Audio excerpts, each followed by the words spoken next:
Top 3 reasons new online business owners fail.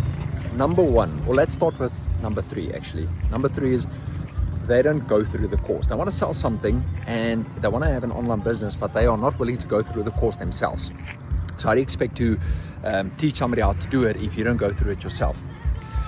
Reason number 2 is you are not willing to listen.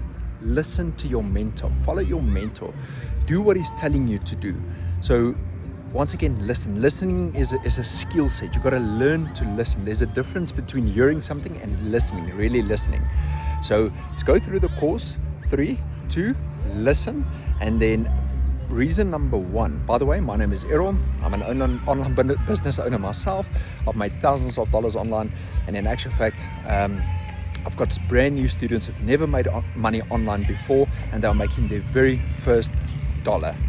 If you want to know more and you want to get access to the same formula, step-by-step formula and system that we are using, just comment yes, and as soon as this new course drops, I will then send you the info. Reason number 1 is they give up too quickly. My friend, do what I've said to you, go through the course, physically listen to your mentor, apply what you are learning, and then just never give up. Shoot 3 videos a day for 90 days straight. Your life will never be the same.